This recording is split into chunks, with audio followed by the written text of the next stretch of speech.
o maior amor de Deus. E Ele habita entre nós. A luz divina de Deus. É importante porque é um princípio a ser seguido, né? Por todos. A vida no Espírito Santo. Bom, a primeira coisa que você precisa entender a respeito do Espírito Santo é que ele é a terceira pessoa da Trindade. Deus Pai, Deus Filho e Deus Espírito Santo.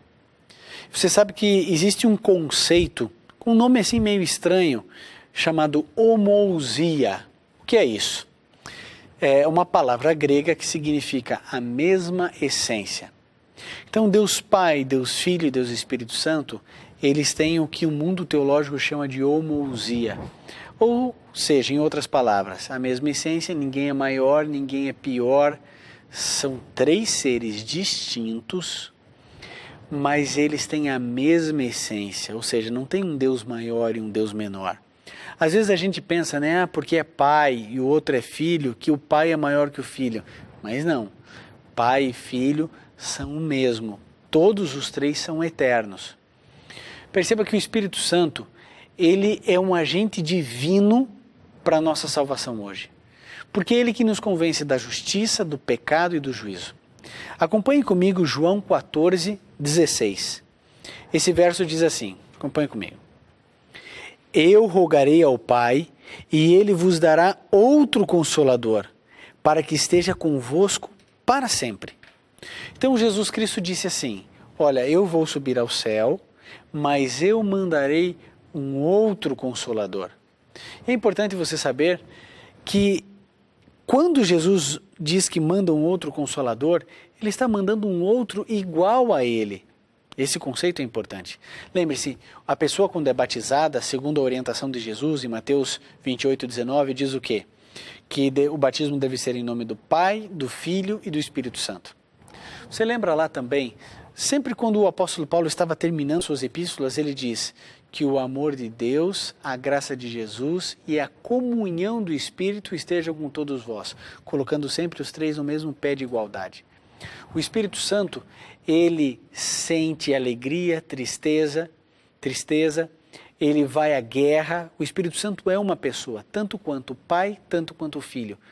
Mas às vezes, porque na língua portuguesa a gente usa essa expressão Espírito, às vezes dá a impressão de uma força, de uma energia, mas não. O Espírito Santo, você estudou hoje, é uma pessoa. E o Espírito Santo trabalha na minha mente e na sua mente para nos convencer da justiça, do pecado e do juízo. Uma vez que você já entendeu que o Espírito Santo é Deus e que são três em um e um em três, nós precisamos também lembrar de que devemos ser batizados todos os dias com o Espírito Santo. Isso mesmo, devemos ser batizados no Espírito Santo. Como é isso? É uma experiência transcendental, meio mística, onde as pessoas acabam deitando no chão, falando em línguas estranhas. Querido, ser batizado no Espírito é poder demonstrar na sua vida o fruto do Espírito de Gálatas 5, que diz que o indivíduo é bondoso, é amoroso, é fiel, é correto, é honesto. Então, quando eu tenho o fruto do Espírito, ou sou batizado no Espírito, eu recebo o fruto do Espírito na minha vida, que são todas essas características que todos nós admiramos nas pessoas. Outra coisa importante é que quem é cheio do Espírito Santo é um fiel missionário. O indivíduo, quando recebe o Espírito Santo na sua vida e se alegra e vive ao lado do Deus Espírito Santo, ele é impelido a falar do amor de Deus, a conversar com as pessoas de maneira que elas se sintam bem e não mal. Você já viu pessoas que fazem piadas, mas essas piadas são sempre para rebaixar o outro, para humilhar o outro? Isso nada tem a ver com aquilo que Deus sonha para nós. Não é fruto do Espírito. Pode até ser engraçado, mas a brincadeira que a gente deve fazer é a brincadeira que enaltece. É a brincadeira que eleva a autoestima da pessoa.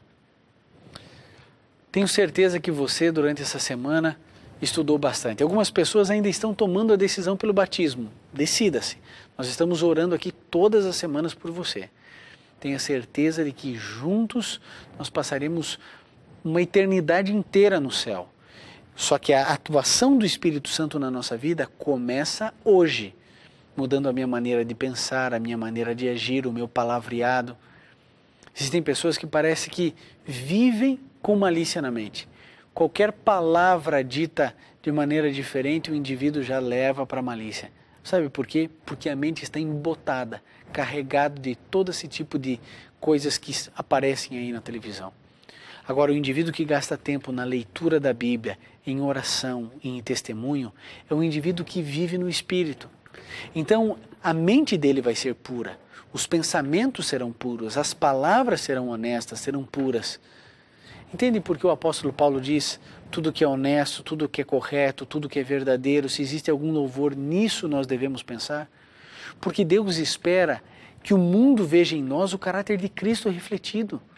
Você agora é um cristão, tem conhecido, entendido e compreendido a palavra de Deus. Você é um representante de Cristo onde quer que você vá. Por isso, a gente não pode ficar por aí de qualquer maneira ou de qualquer jeito, falando o que bem entende, pensando o que bem entende. Os nossos pensamentos não nos foram dados para ficar vagando sem controle. Eu e você precisamos ter o domínio, o controle dos nossos pensamentos, das nossas palavras e das nossas ações. É difícil isso, pastor? Muito difícil. É complicado? Muito complicado. O apóstolo Tiago diz que se um indivíduo puder controlar a língua, ele é capaz de conquistar uma cidade inteira. Não é fácil, mas sempre é possível. Sempre. Você pode ser quem Deus sonha. Você pode viver à altura do cristianismo belo e perfeito que Jesus deixou. Basta você clamar, orar e ter essa comunhão linda com Deus, estudando a Bíblia, entendendo, procurando, lendo todos os dias, folheando a Bíblia, tentando entender e compreender aquilo que Deus quer para você. Cada dia você vai crescer mais e mais. Sabe, semana que vem é a nossa última lição. Mas você deve continuar estudando a palavra de Deus. Você precisa continuar crescendo na fé, buscando cada dia mais a palavra de Deus. Você pode e precisa fazer isso. O sonho de Deus é que você seja como uma árvore plantada junto ao ribeiro, que dá o seu fruto no tempo certo, que dá sombra, onde as aves do céu se alegram em fazer ali seu ninho. Deus espera de você, amigo, que você seja um arauto da verdade, que você pregue tudo o que você está aprendendo aqui, que você ensine para os outros, que você se una a todos nós na pregação do Evangelho para que mais e mais pessoas conheçam a tua palavra. Querido, semana que vem, um ministério para todas as pessoas, um ministério para todos os crentes. Eu acredito que você deve estar feliz por tudo que vivemos até então. Não perca a última lição. Depois de 26 semanas juntos, teremos que encarar a nossa última grande lição. Semana que vem eu espero você. Que Deus te abençoe com uma vida cheia do Espírito Santo.